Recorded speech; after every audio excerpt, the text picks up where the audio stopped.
Good afternoon, everyone. My name is Paul Warren, and I'm the Deputy Executive Director here at NDRI-USA, and I'd like to welcome you to our webinar, Adolescents, Development Issues, and Behavior.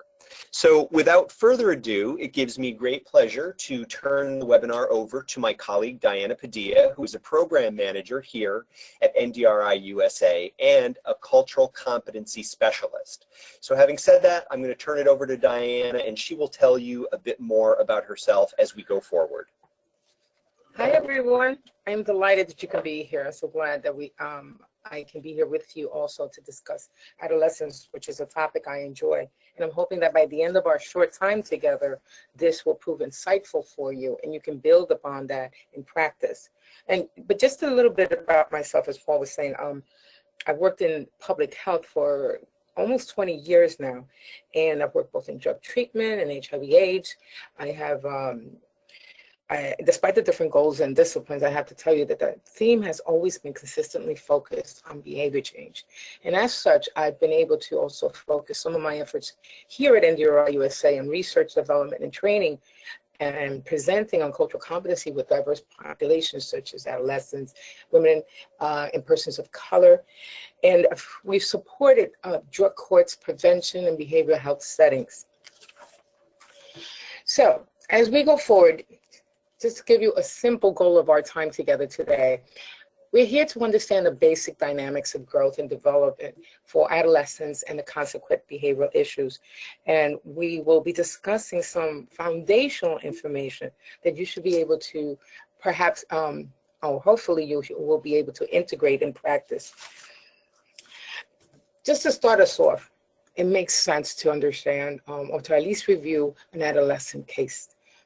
I'm going to ask Paul to introduce us to Kevin.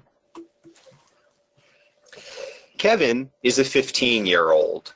When at home, he mostly keeps to himself and spends his time in his bedroom doing schoolwork.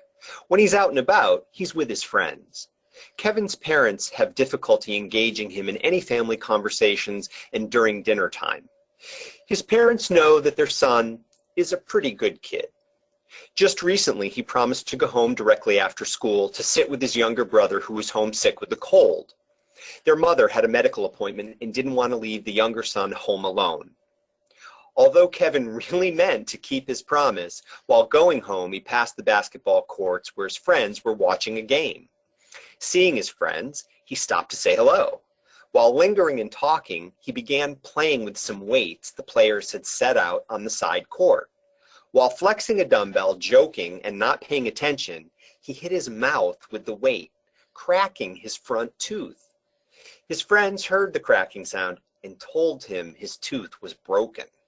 Kevin couldn't believe what he'd just done. Worse, how was he going to tell his mother? And he was already a half an hour late because he stopped to hang with his friends. So now that we've met Kevin, interesting case right here. So now that we've met Kevin, I'd like you to use your chat feature. And please respond, type in your response to this question. How do you think Kevin's mom reacted when Kevin got home? So use your chat feature and type in your response. Sure, the most natural thing to think is that she would be upset. And yes, concerned for his well-being. That's really great. I imagine that there's a host of different types of responses or reactions that she would have, and probably emotionally. Oh, that's interesting too. Angry because he did not keep his promise, and she was concerned for him. A very natural parental response to this type of a situation, particularly initially when she first sees him, when he first gets home, especially after he was late. So, yes, and being upset about his tooth too, most definitely. I certainly would understand that.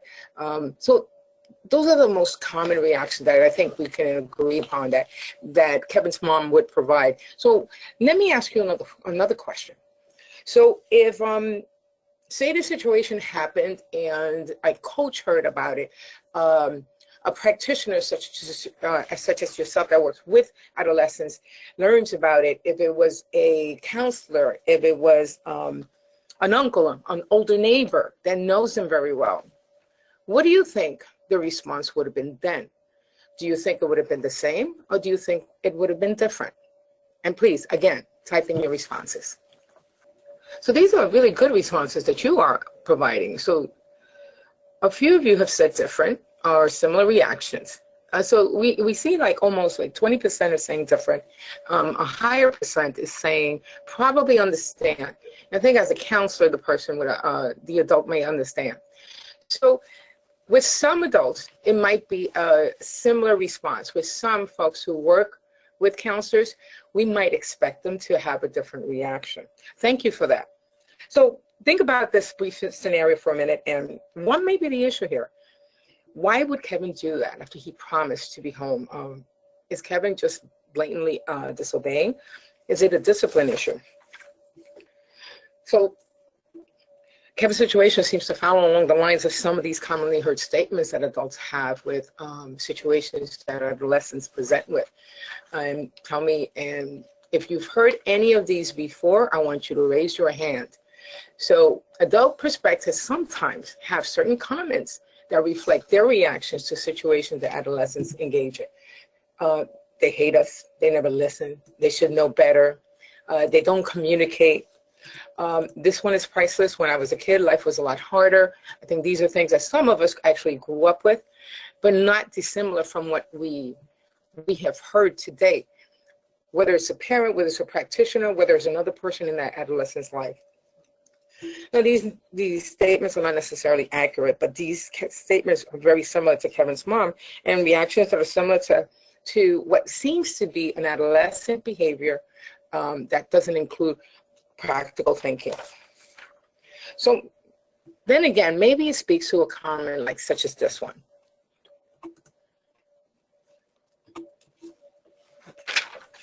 We know that teenagers can't think for themselves. Adolescents do the best with strict parental oversight, making discipline especially important. So as you hear this comment, folks, decide and use your chat window to type in, is this a true comment or is this false? So again, use your chat window to type in. So people are typing in now, and some people are typing in, the majority of people have all typed in false so far. So let's give it another minute or two and see, or less than a minute or two, and see if anybody else wants to weigh in. And again, let's try and get 100% participation. So it looks like everybody who's responded thus far, somebody just types in false. They can think, but they are young. Okay, all right. So it looks like most people have typed in false. So I'm going to turn it back over to Diana and let her reveal the answer here. And some of you may not be surprised. Actually, the best answer is false. Adolescents would benefit from a different support system, one that would help them instruct on how to develop healthier or more positive cognitive processes to think out through situations and consequently have a behavior that reflects this much. The first challenge, though, is typically to realize and acknowledge that adult interpretations of adolescent behavior often lead to unrealistic adult expectations for that youth. And here we present and start to identify one of the challenges for growing up, one of the challenges for our youth that they typically deal with. And let's just explore that a little further. What adolescents are we speaking about here? There are different developmental stages. Adolescence is generally between 12 and 14 years for early adolescence. Middle adolescence, which is the main focus of this webinar, generally between 15 and 17 years. Then you have later adolescence or young adulthood, sometimes also referred to as emerging adulthood. And this is from anywhere between 18 and 25 years. Although I will also add that the current research is showing that for some persons, they develop well into their mid-20s and even up to their 30 years of age. So, which starts to kind of give us some type of insight, a very broad scope of a broadening scope, perhaps is a better way to put it, of development, that it doesn't stop within a certain amount of years and it doesn't come with a templated amount of responsibility and a cognitive process. So I guess it really makes sense for us to understand how the brain develops and to understand how the development works with during adolescence. The brain is designed very specifically, so with different areas of the brain in charge of different functions. Here, the brain structure, I'm going to present three different parts. The frontal lobe is really concerned with judgment and reasoning and is referred to as prefrontal cortex. The midbrain, which is also referred to as the limbic system, is concerned with emotions and reward sites. The reward sites we're going to explore more specifically in a minute. The hindbrain, or the stem, which is at the base of the brain, or the head, the base of the head, is in charge of bodily functions, the movements, the eye movements, the walking, talking. So that's the structure of the brain. But let's take an even closer look. And for our purposes here, hopefully you will agree that this is the diagram of a 15-year-old. So this 15-year-old has what we see seems like to be a fully grown brain, and it seems like it's identified in different parts. So first, let's look at what the brain does. Here at the base of the brain, we have the occipital lobe, which is concerned with vision, and what it does is processes and correctly understands what the eyes are perceiving or what that information is taking in. In the parietal lobe is where information such as taste, temperature, and touch are processed. We as human beings wouldn't be able to understand what sensation of touch is if this part of the brain was damaged. The temporal lobe here helps us to comprehend speech, understand when someone is speaking exactly what they're saying. So there's a processing going on, an interpretation going on there. But the temporal lobe is also really critical for something to really keep in mind for learning, memory, and emotions. And this part is part of the midbrain, or the limbic system. And we'll be referring to that as we go along. The frontal lobe has to do with decision making and problem solving and planning. It's what helps us decide whether we're going to eat or drink, for young folks especially, or anyone who's going to school, how to study for a test. It's also where the personalities are formed and where we carry out the higher mental processes. Sometimes, as some researchers refer to as the executive suite, the higher functioning processes that happen here in the prefrontal cortex also is referred to as higher executive functions. So you may see that as we go along. I think the most fascinating part about this, the information here on this slide is, and it's important for us to remember, is that the brain actually matures from back to front. It goes, so where it is right now, if I were to say where this 15-year-old is, this 15-year-old is probably at a place where the temporal lobes and parietal and occipital lobes are actually the prominent areas of the brain that are functioning, or that are inciting behavior. The frontal lobe is there, but not necessarily fully actualized, not fully realized yet. So that's something important to understand as we go forward. And maybe because it's so compartmentalized and it's so complex how the brain works, it also makes sense for us to understand that the brain has to communicate, because all these different parts of the brain are working simultaneously. So because they are working simultaneously, they have their own communication process. So this is where we're going to speak about what these processes are like. The brain is really a collection of cells, and they communicate with each other through chemicals that are called neurotransmitters. They can be endorphins, serotonins, and dopamine. And dopamine is something to keep in mind because it plays a huge part in the reward pathway. Now, the reward pathway is located mostly in the limbic system, in the central area of the brain. So what is the reward pathway? So let's consider for a second. Now, we as human beings, we engage in certain behaviors. Some of them are essential to our survival. We engage in certain behaviors that are satisfying or rewarding. For instance, when we're hungry, we eat. And we eat because we remember that eating satisfies the hunger. So we get rid of the hunger. So that is stored in that midbrain, in that limbic system, in that central part of the brain where it remembers how that feels, that satisfaction, that reward, that stays there. That is remembered. So that tends to be a behavior that gets repeated. It's the same thing for when we're thirsty and we drink a liquid. When we, it also works the same, for instance, if you hear a particular song that that happens to be appealing to you, that happens to be a nice memory associated with it. This kind of song may create wonderful feelings for you. Sometimes it may create some sad feelings for you. This is remembered here in the limbic system, in this area of the brain. It's the same thing as when someone is having sex. Ideally, someone is enjoying the behavior, is enjoying the interaction. So these things are remembered, and typically this behavior is repeated. And as such, we refer to this as the reward pathway. So at the same time when this is going on, from a general perspective, there's also a biological component to this. See, because there are certain experiences and stimuli, if you will, that incite certain chemical processes in the brain. So when the brain is working, is what you see here is a ventral tegmental area. It's just easier to refer to it as VTA. When there's a stimuli, when there is a song is heard, when there is a behavior that's being decided on, dopamine, the neurotransmitter, is released to the frontal cortex and is released to the nucleus accumbens. The nucleus accumbens is also associated with the emotion cessation, with the emotions and the memory and the learning components of our brain. Now, the dopamine is released. I guess this is important to understand also, and I should make sure that I let you know that in early to middle adolescence, it actually peaks in middle adolescence, and dopamine really increases very high and very specifically. So when you think about when there's a stimuli and say the person is hungry and they're remembering that they need to go get a bite to eat so they can stop being hungry, dopamine is released and sent to the front of the brain, the prefrontal cortex, and the nucleus accumbens. And that nucleus accumbens is the one that's engaged with the emotions. But one of the things is that prefrontal cortex is not fully developed.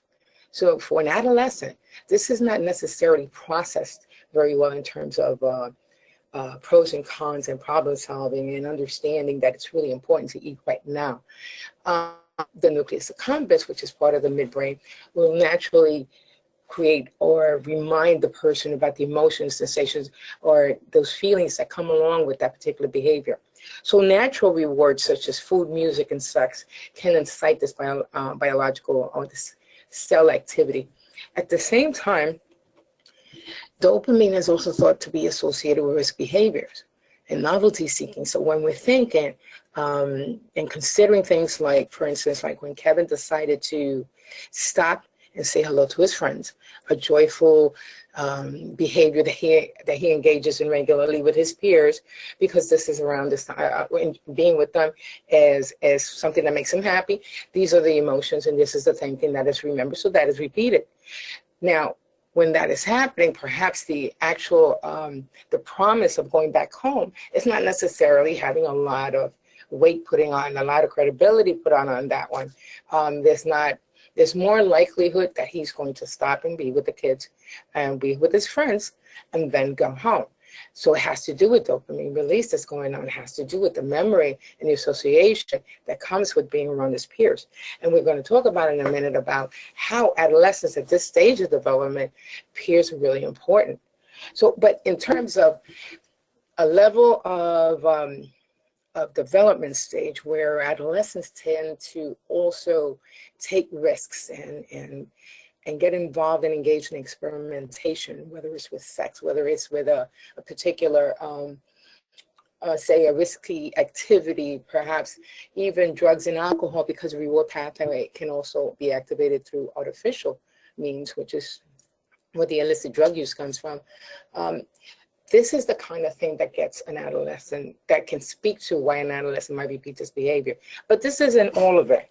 I'm going to just jump in for a minute before Diana covers this slide, and I want you to think about yourselves for a moment. And I want you to think, is there music or is there a particular song, and I'm going to put it this way, that takes you back or gives you a particular feeling? And if that is the case, type a Y for yes and an N for no. So if you have a particular song or particular music that takes you back, and, oh, I'm seeing a lot of Y's here.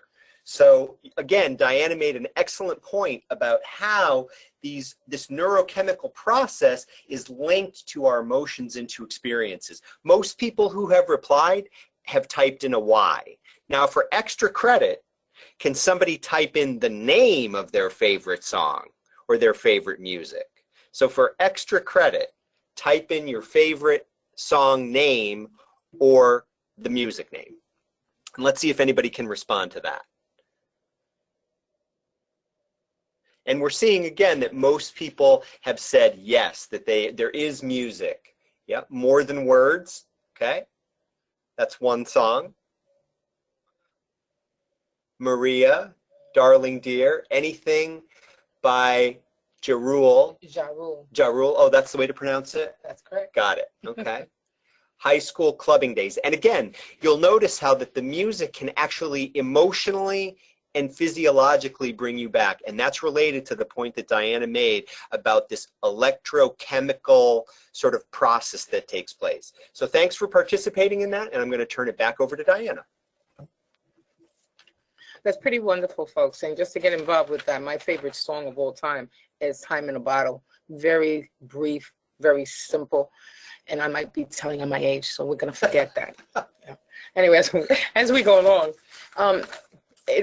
let's take a look at, let's compare the adult and the adolescent. Because remember, at first I was saying that it really makes sense for us to look at adult perspectives to have expectations, adult expectations of adolescence. So let's look at what happens with the adult in terms of the cognitive processes that take place. So the limbic system would certainly say, perhaps that music that Paul had just mentioned, had us mention, the emotions that are and memories that are associated with that is kept here in this part of the brain, in the limbic system, right, in the midbrain. One of the things that it does is it's also processed by the prefrontal cortex. So let me use a different example. For instance, so an adult is remembering, having some wonderful feelings, remembering what it feels like to be by the palm trees, having a pina colada. So it's remembering the last vacation they took. So here's what they're doing. They're also processing that as feelings, it looks, as much as the feelings are wonderful, they can't just drop everything and go. What would they have to do? Well, the prefrontal cortex is going to help them understand schedule, check their finances, plan accordingly and schedule accordingly. So you can't just be impulsive. Yeah, so and most adults will be able to do this. Now, let's look at the adolescent. The adolescent limbic system works sort of the same way, but they're missing certain parts. They would also have, say, raw emotions about, okay, they want to go to the movies. And they're getting excited because just everyone is talking about this movie that's coming out. Perhaps it's Fast and Furious 8. I think we're on 8 at this point. And the raw emotions are really pushing them, let's go. So they're doing let's go now. They don't necessarily have a prefrontal cortex that is completely developed. So they're not necessarily able to or have the capacity to weigh out the pros and cons of playing hooky, or not coming home after school and going home the way they're supposed to their parents or whatever responsibility they may have. Another thing that might happen is a lot of times with adolescents tend to be more emotionally overreactive to situations, a situation that most adults might look at as not a big deal, it'll pass. Perhaps something such as, okay, I was going to take you to get those new sneakers this weekend. We're going to have to wait to the next paycheck. And perhaps the world is falling apart because they had expected to get these sneakers because they were going to hang out with their friends that weekend and they were all going to have their new shoes on. So sometimes when we see an adolescent being emotionally overreactive, it tends to be because this part of the brain is in charge of the reactions or the processing. There's no prefrontal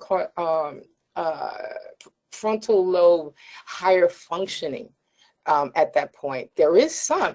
It's just they're more into a concrete thinking as opposed to abstract thinking. When you play that, align it with the emotional overreactiveness of most adolescents, because this is what's really in charge of their thinking.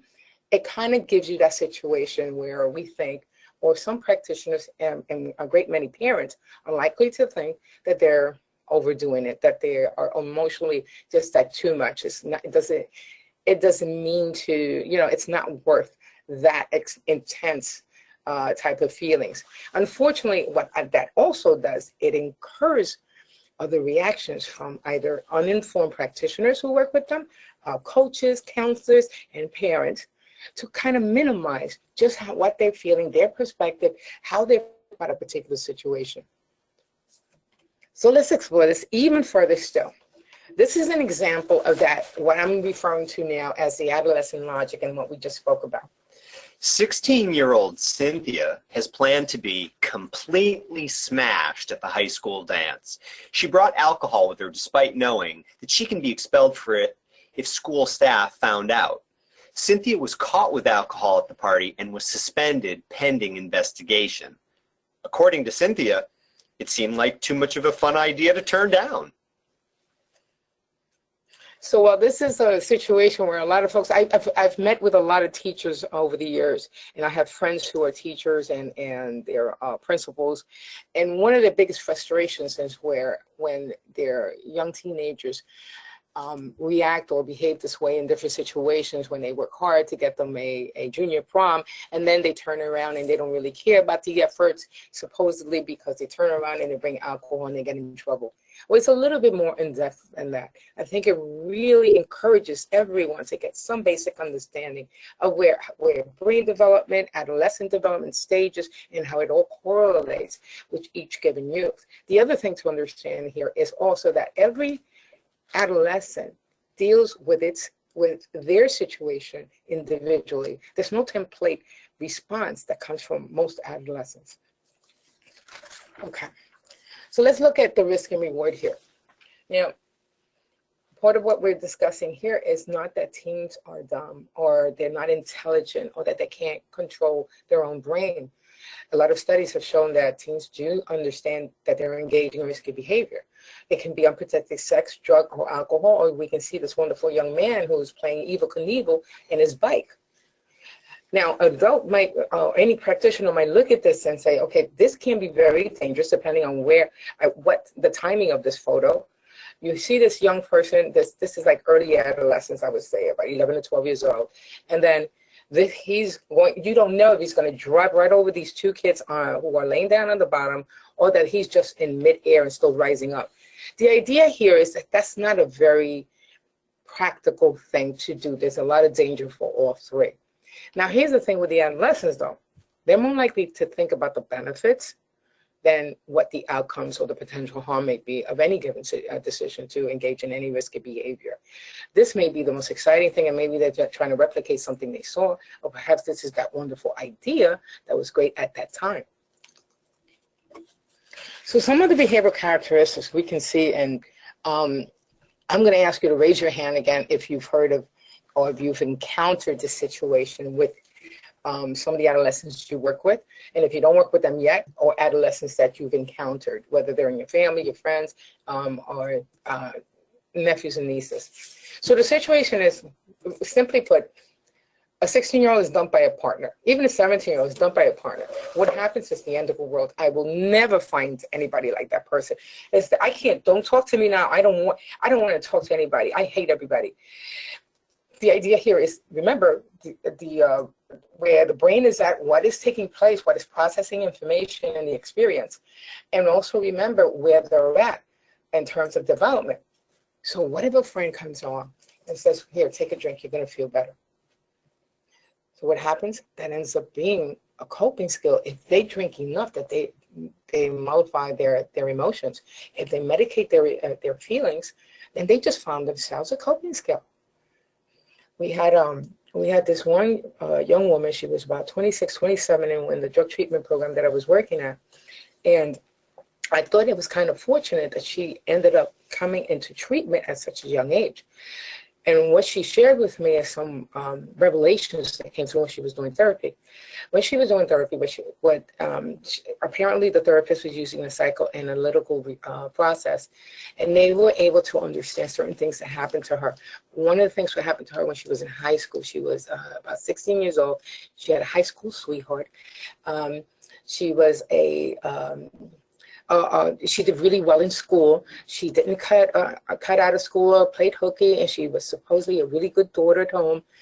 But when her high school sweetheart he didn't dump her, but he was going into the military. So he was leaving New York. He was going to Germany. He was going to spend 9 months there. It was almost as she was devastated and her world was falling apart, like she was going to die.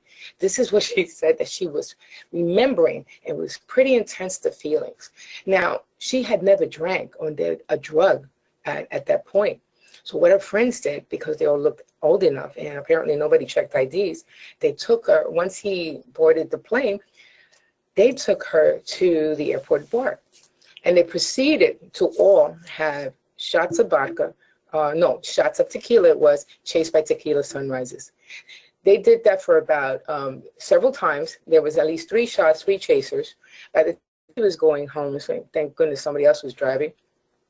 By the time she was going home, she remembered a moment where she realized how the light bulb moment just came up, and she realized that earlier she was feeling really intensely hurt, extreme pain, and she couldn't help but understand and notice that the drunkenness that she was feeling, she wasn't feeling any kind of pain. I think she was lucky she remembered his name at that point. That became her cure-all. So this can really speak to understanding how we can work prevention at a very permeable time for adolescents. So another situation may be, and I know some of us have encountered this with some of the young folks, as when someone is being bullied at school. We've heard of cyberbullying, but this is like bullying at the same concept, but being bullied at school. And the embarrassment is that it's being done in front of everybody. So everyone is looking at how he or she is being demeaned and made fun of. Perhaps they're playing with and taking away their book bag. You can just kind of visualize this. And unfortunately, perhaps the behavior is that the person is too shy to speak up for themselves. So this is happening. They may be too shy to bring it up at home, too embarrassed.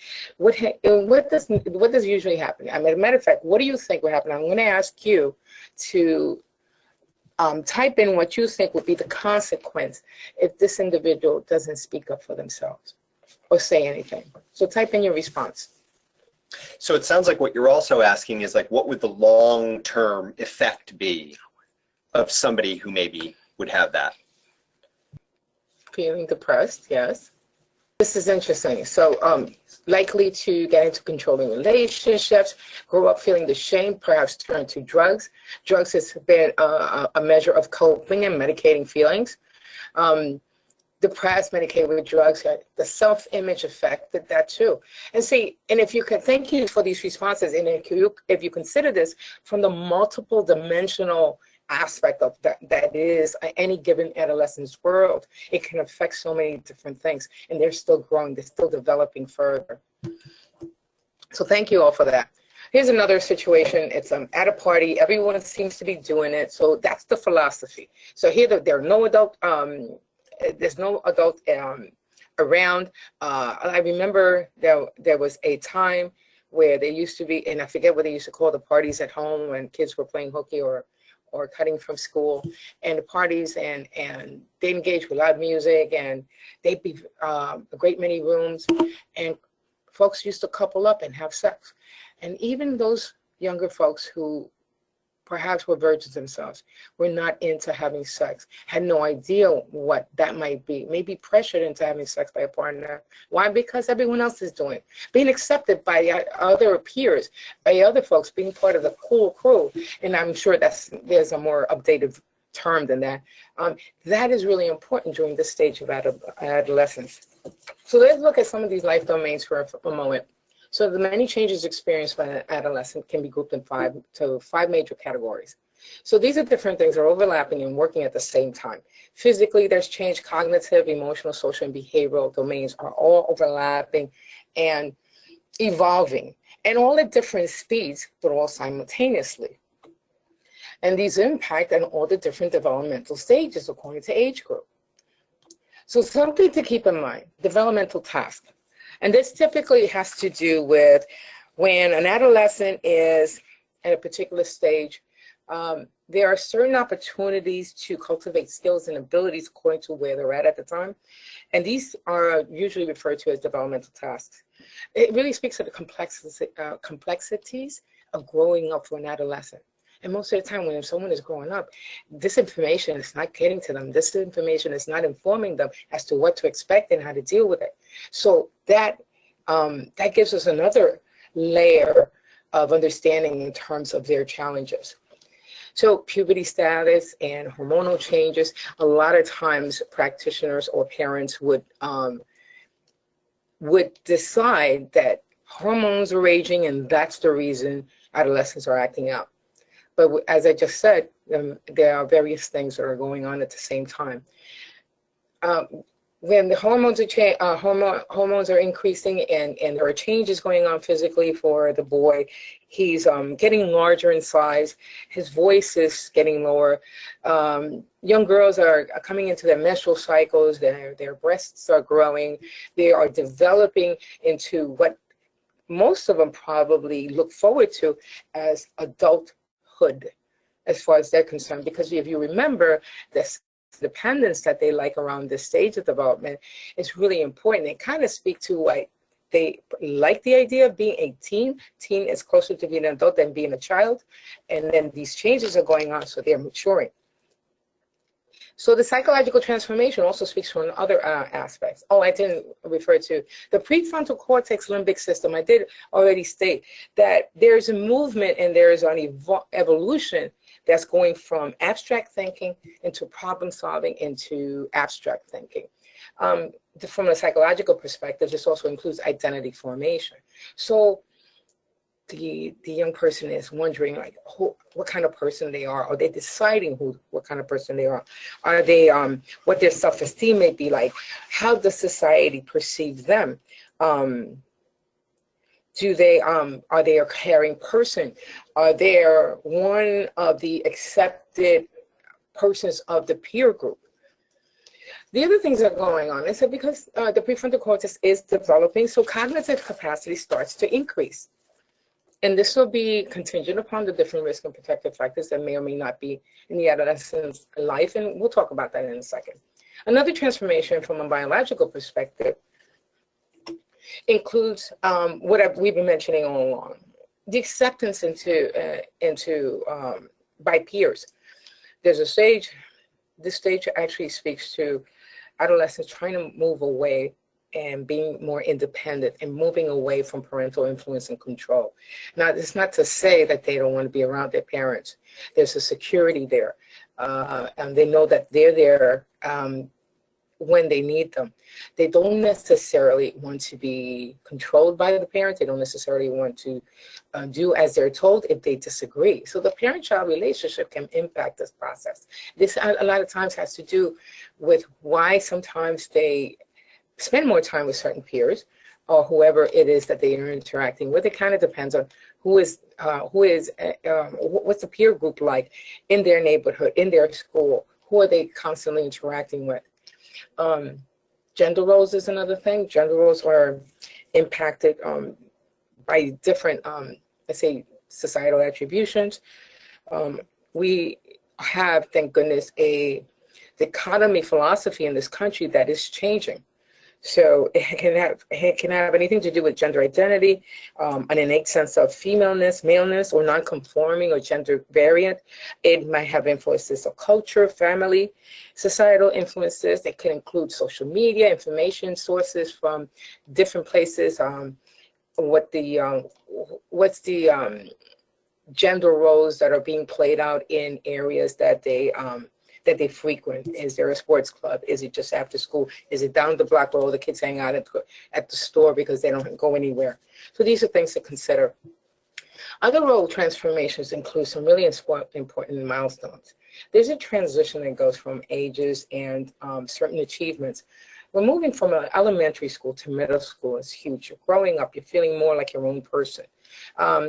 An adolescent might be moving from middle to high school. Just huge changes. A lot of times during these transitions, there's a lot of anxiety. It takes, for many adolescents, it takes a little bit of effort and some time to be able to feel comfortable and as a part of that environment, particularly if they're moving from something they're already familiar with, like from an elementary environment to middle school, then from middle school to high school. And these can be very very intense, taxing times for some of our adolescents.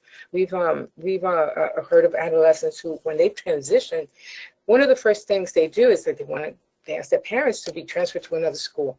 They're being ridiculed, or they're not being accepted, and they don't feel like they belong. And then given some time, they actually have the opportunity to be able to socially interact and negotiate their acceptance within any particular peer group or in any particular level. Other markers and milestones to achieve as a young person is growing up is like when they get their first job. I think here in New York it's 14. I think that hasn't changed, when you can get legal papers to actually have a job. And young people who like to have a job, who want to get their own money, it kind of feels, kind of builds self-esteem, self-efficacy to a certain degree. Getting a driver's license, first time an adolescent has sex and loses their virginity, middle to moving from high school on to college. These are all different markers. So, and I'm thinking most of you folks are probably familiar with some of these situations, and this is speaking to all the complexities and all the things that are going on at the same time. Huge challenge for any adult, let alone an adolescent that is not necessarily informed. So, risks and resiliency. I'm going to ask Paul to read this all to you, and I'm going to ask you all to pick which of these responses can finish the statement. So as Diana said, you're going to pick one here, and I'll read through them all. So when you make your choice, type it into your window. Providers who work with adolescents are encouraged to, 1, raise children of their own as part of their expertise. 2, seek constant clinical supervision to deal with stress. And 3, understand the adolescent's world to better engage. So again, if you want to go ahead and type in which number you think is an appropriate conclusion to the statement. And again, some people have started to type in. Most of you are choosing 3. One person does write in 1. And again, that's a very interesting perspective. Most people are typing in 3. Would you say, Diana? Yes. Would you agree with that? Okay. Here's what's interesting. I suppose if you really think about it and look at these closely, all of them can be helpful. But first, let me start with number 1 for a second. Raising children of their own as part of their expertise can be helpful.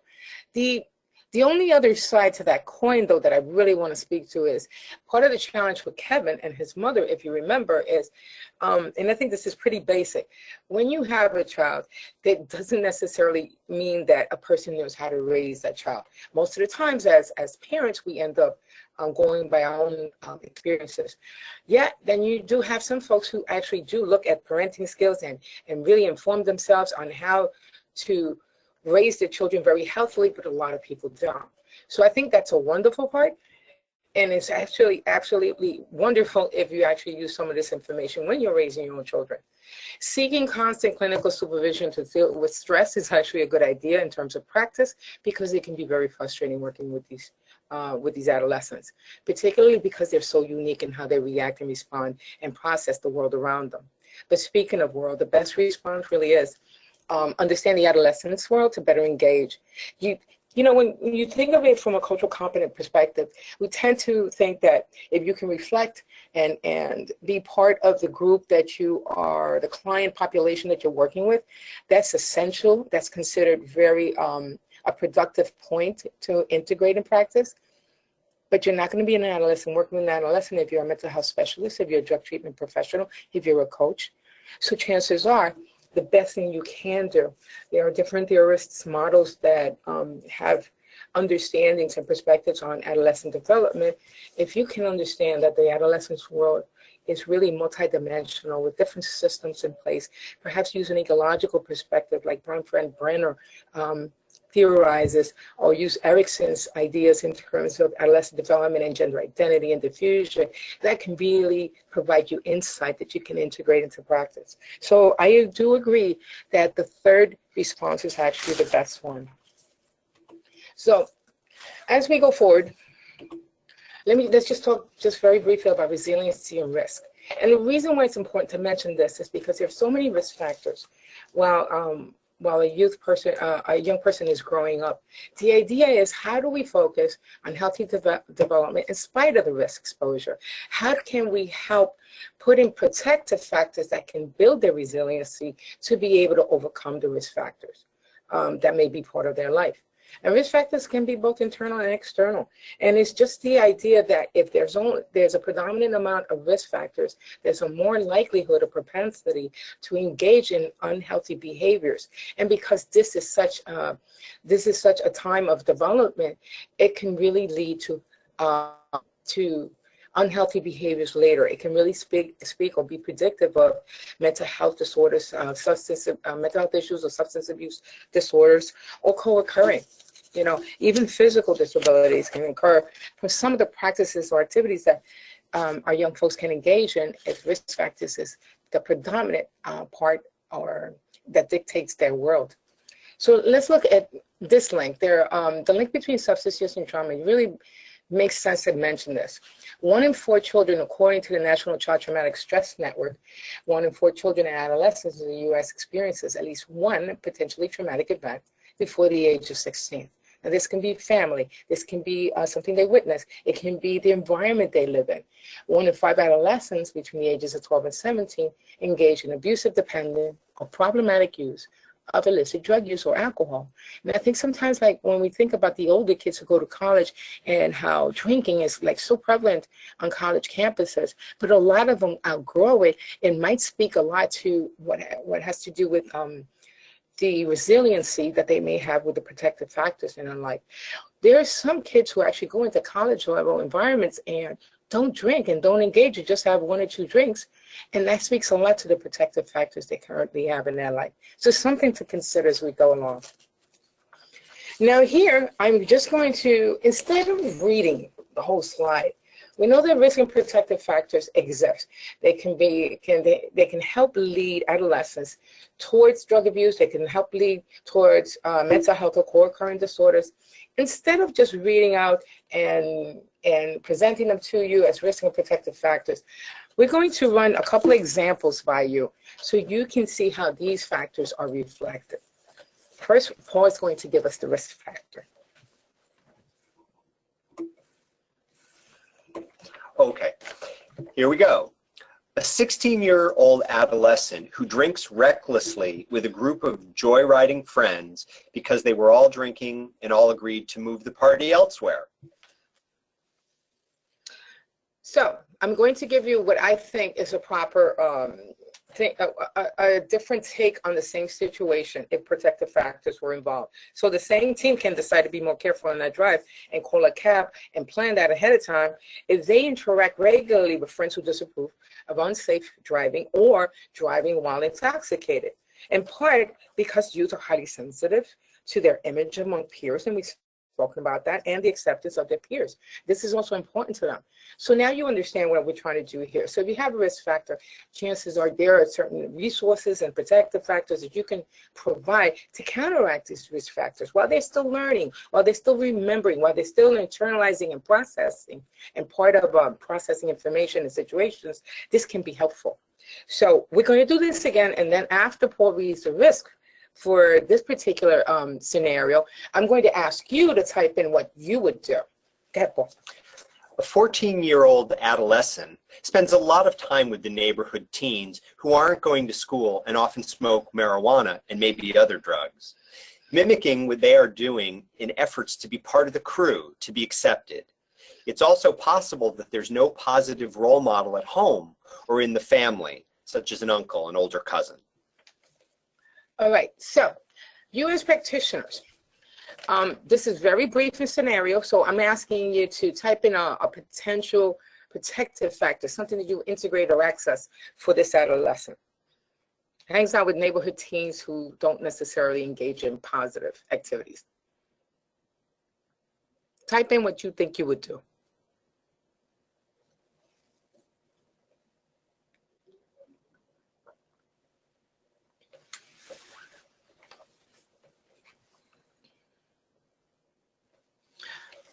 That's wonderful. Counteract with a positive intervention, shown as access a team with a positive coach as a role model. The child can be put into more productive activities outside of school, and that's a great idea. There, and sometimes you can actually inform parents to be more supportive and speak to how their kids might want to get involved with other activities, extracurricular activities. Get her involved in a school or church group activity. Yes, these are wonderful. Thank you. Yes, I understand. Well, this is great. You're going in the direction that I was hoping. You are thinking of school coaches, churches, supportive neighbors. This is the thing. So when we understand, when we assess and we work with an adolescent, there's a certain amount of assessment that we have to do. So we certainly need to know who are the impactful adults in their lives, who are the persons that are the influences, and is that a risk factor? Is that a protective factor? So these are really great suggestions. So I have here, so the team may participate in different activities, very much like what you're saying. Protective factors versus risk factors come into play with the growing use of opiates. Many are coming from the suburbs, from so-called good homes and good kids who have great athlete students involved, or are they? Do you think there's more going on in parents are admitting to, or is something happening in the child's world that they're exposed and more predisposed? This really speaks to what I just mentioned in terms of an assessment tool. When you're working with an adolescent that seems to be coming from a good environment, remember adolescents are developing on from different domains. The psychological, is there nurturing in there? It might seem like it's a good family. Is there a healthy, positive relationship with the family? Is there a healthy, positive relationship or engagement in activities? Are they only engaging with other kids who happen to have perhaps feel just like this person might feel that they're not understood and they don't have anybody they feel they could talk to or trust? So when we're talking about the child's world and what they're exposed to, we also have to understand how they interpret their world. So how they interpret their world really speaks to who is the influence in their life, and that's where the assessment tool is important. It's also important to interview some of these people in the child's life. This is going to give you a better picture of why certain influences are going on and counteract that with a protective factor. So, like, I agree with some of the other responses that include that they should access resources that has this person interacting with other teens who are also engaged, say, in sports, in certain community advocacy, and other extracurricular activities that are not necessarily negative. And a lot of these protective factors, what it does, it helps build team building skills. It helps provide a sense of acceptance and of community, and it's all correlating with the adolescent development stage that they're at.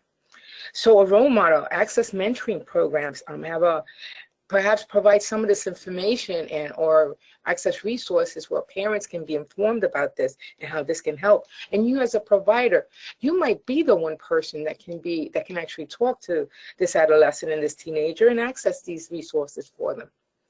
So let's just try one more.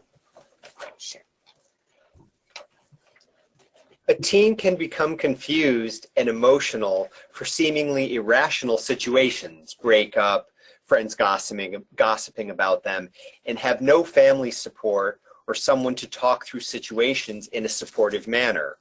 They are likely to act out, stay out late, not go to school, risky sex, drugs, become confrontational at home. You don't understand me.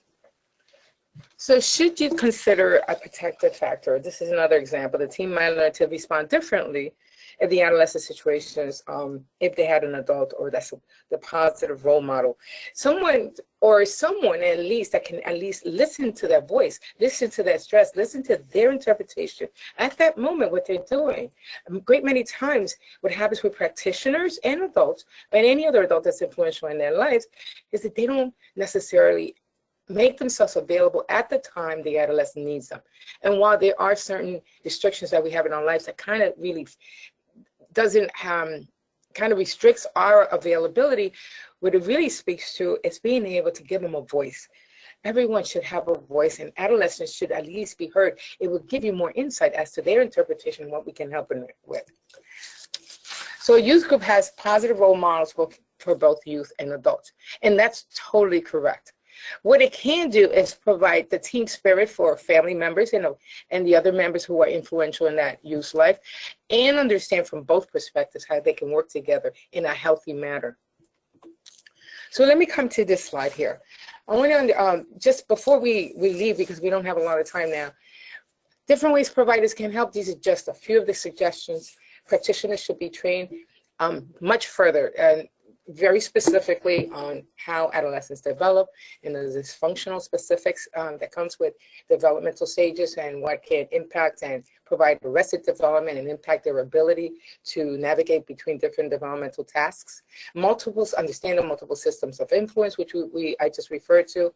Understand how adolescents can get caught up with drug use, and which are the effective drug abuse treatment interventions that are available.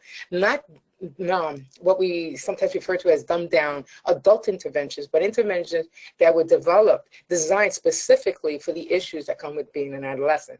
Also understand how to take a comprehensive drug history and how to interview different family members or different influential persons in life, and understand how to integrate therapy that addresses mental health and drug use or abuse. Very key here, and I'm going to leave you with this. Understand that the foundation of treatment is the therapeutic alliance with a teen and or parent.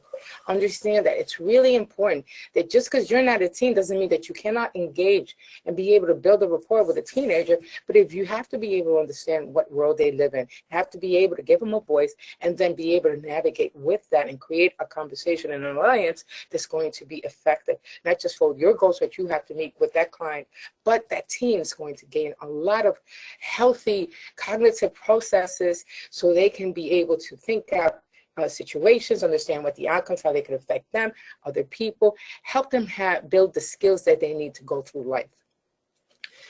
Thank you so much, Diana. Greatly appreciate the information that you've shared with the group. And again, I want to thank all of you for participating. It's wonderful to have such an interactive audience on a webinar. So again, thank you for joining us today, and please keep your eyes open for our next webinar. We invite you to attend that as well. Thanks, everyone. It was a pleasure spending a little time with you.